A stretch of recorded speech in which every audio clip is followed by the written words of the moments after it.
Hi everyone, my name is Thomas. I'm the founder of GuidingNeedleAcupuncture.com. What makes acupuncture excellent? Fundamentally, acupuncture is acupuncture.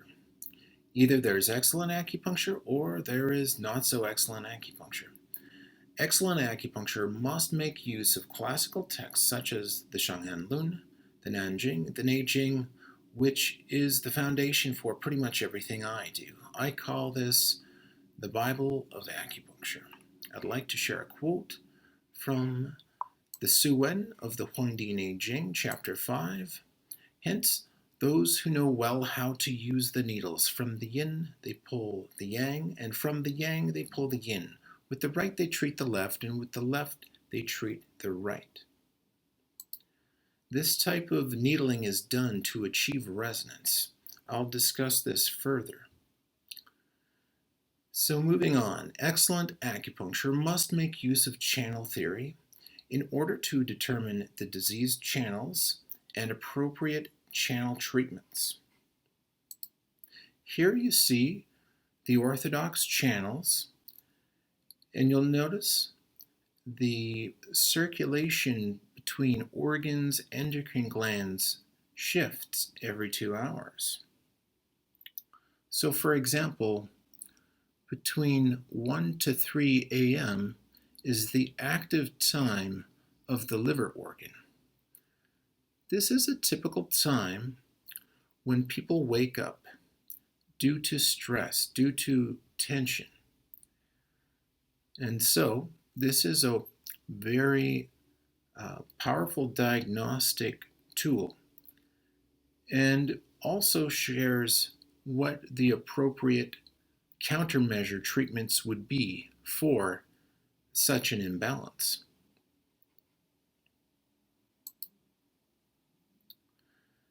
Excellent acupuncture must treat the root cause of disease, not just the symptoms of disease. Here you see an analogy using an iceberg. So the iceberg that appears above water, above the surface, that is the symptom. But what is the root cause of those symptoms? That's the disease process that is hidden under the surface of the water. A disease process can occur under the surface when physical, chemical, emotional stress and trauma break down body system functioning 40% below normal functioning, resulting in disease symptoms. So I'll give an example of something I see a lot: headaches. Now, it's imperative to determine, is the headache due to an excess or a deficiency? So if the headache is due to a deficiency, there will be deficient pulse, there will be typically a pale tongue. What happens is fatigue, weakness, there may be adrenal insufficiency. These will show up. I will observe pulse, I will observe tongue diagnosis, I will take blood pressure measurements, and I'll find out what the root cause of the headache is, whether it's an excess type headache or a deficiency type headache, and then I will treat after I've determined those. Excellent acupuncture must make use of large and small Taiji holograms.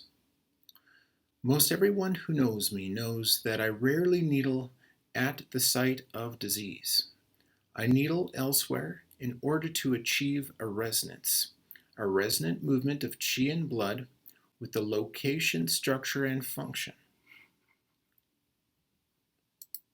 Here you see a Morpheus meme. What if I told you Thomas can treat your back pain by needling your hand? So by modulating that part of the body, this microsystem of the hand, and knowing what nerve controls what muscle group, that's also imperative. And so what this allows is full range of motion of the back because the needles are not placed into the back, into the painful, traumatized, inflamed muscles or tissues. They're placed in another location of the body. I often say this is like the Robin Hood effect, or take from the strong part of the body and donate to the weak part of the body. It makes sense to me. Acupuncture, that is excellent, must make use of tissue correspondence to identify diseased tissues, appropriate point location, and needling methods. So I'll give an example of this. So if there is a concern with, say, for example, muscle pain, so needling tissue for tissue, that's called homologous structures. So I would needle a muscle level to treat muscle. If it was tendon, I would needle to the tendon. If it was ligament, I would needle to the ligament. If it was treating bone, I would needle to the bone. So this is very important. Excellent acupuncture must make use of bloodletting for strong unblocking, moxibustion, far infrared therapy, as you can see right here. This is when supplementing is necessary. So, for example, when there are deficiencies and cold and stagnation in the body, far infrared therapy, which is both the lamp and actual moxibustion is actually far infrared therapy. It helps to supplement where there is deficiency. It adds to the body to strengthen the body. Acupuncture, that is excellent, must make use of everything that makes acupuncture acupuncture. Acupuncture regulates the relationship between channels. It regulates the movement of qi and blood in the body in order to establish and maintain balance. This is my opinion based on my experience of acupuncture since 2006. That said, please visit my website www.guidingneedleacupuncture.com, and I look forward to serving you. Have a fantastic day.